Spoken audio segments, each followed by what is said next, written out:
So we lost our brother. It's just starting to sink in. I feel a lot of emotions.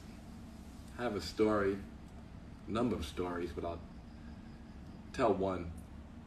We weren't doing very well at Def Jam, and I was in Malibu. I think I was more focused on other companies. But Kevin and Leo sent me a young executive by the name of Irv Gotti. And Irv came to me and he was bouncing. "This is how it's gotta go, man. It's gotta be like this." And he was talking about the way the beat had to feel, right? Just kind of a typical thing an A&R director might do. And that's what Irv was doing. He was like, "That's what we gotta do."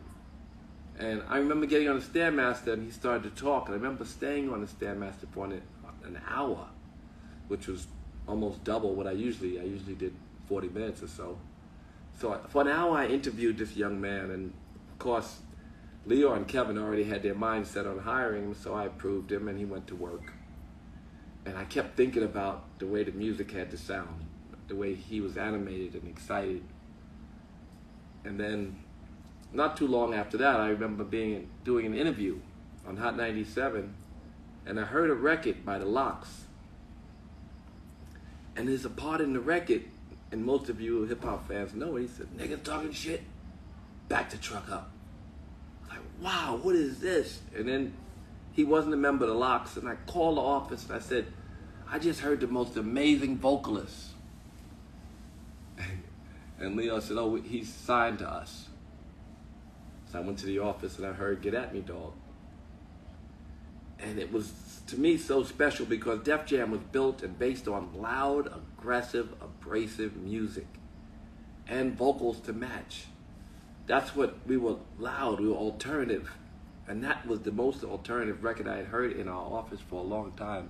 It epitomized what we thought Def Jam was supposed to be. Other records were out, they were more polished, they were more R&B. And we kind of rebelled. From the beginning, we talked about how Def Jam didn't do that. Of course, the world was changing, and we were falling behind because there was lots of melody in music. Hip-hop was melodic, but nothing like "Get At Me, Dog." And "Get At Me, Dog" was going against the grain and reminded me of what we loved at Def Jam. So I was so excited. I remember going to the tunnel when he first performed it and watching him perform it, like, wow, Def Jam is back. Sure enough, he saved Def Jam. And it was a moment for us, and lots of other things happened around that time, and Def Jam exploded. But he pulled us out of the mud and brought us back to life. He also made it exciting for me. And Earl Simmons was a hero, a personal hero of mine, and a music hero for me. His music and what he and Rough Riders created was so special. And what Irv Gotti helped him create, helped to bring us, was so special. So Irv was the A&R director who oversaw that project. Anyway, I feel like he saved us, but we didn't save him. Of course, people say, "Oh, save yourself," but no, we should have given him more love. And we have to be responsible to the next DMX. This has to be a teachable moment. There were so many teachable moments about drugs and artists, like Kurt Cobain's of the world, and of course DMX. And there's many different people have many different theories about what actually was how he died. But he struggled and he suffered from drugs. I remember the last time I saw him, a couple of years ago. I believe he came directly from the rehab to my old neighborhood to meet up with me so that we could meet with gang members, so we could stop the violence, because there was a lot of killing in Queens. He came to Queens and he gave of himself, and he said some of the things I said to them before him, but when he said it, they listened. He had a way of saying things that people could digest, and especially those kids in Queens. So he came to help us, He saved our music company. I'm sure that day he saved some lives, and we didn't save him. So it's a teachable moment for me to be more responsible when I can, to reach out to those in need, to just be better. Personally, I don't take full responsibility. I'm just one person. But I should have taken more responsibility.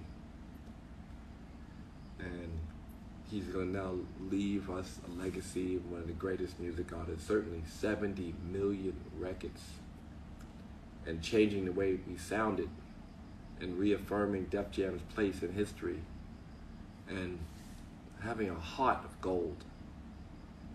Those are the characteristics I can ascribe to him. DMX had a heart of gold. He was a loving, beautiful person who wanted the best for everyone. He was always in struggle, but always in prayer. He gave the best of himself, the best that he could, and we should have, I think, given him better. It's just the way I'm feeling this morning. I hope that, I know that we will celebrate him. I know that God will receive him. That day that he came to Queens, he didn't have to come.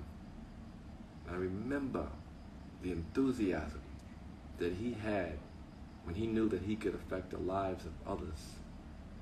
I remember the prayer he gave. I remember the discussions he had with each of the gang members. And I remember their eyes lit up listening. Just like that whole generation's eyes lit up every time his songs played and they listened. So God bless you, DMX. God will receive you. God bless your family. And I'm praying that people around you get some peace. I know you're at peace now. And I'm deeply, deeply appreciative to have been a part of your life, however small. You're a big part of mine. Thank you so much.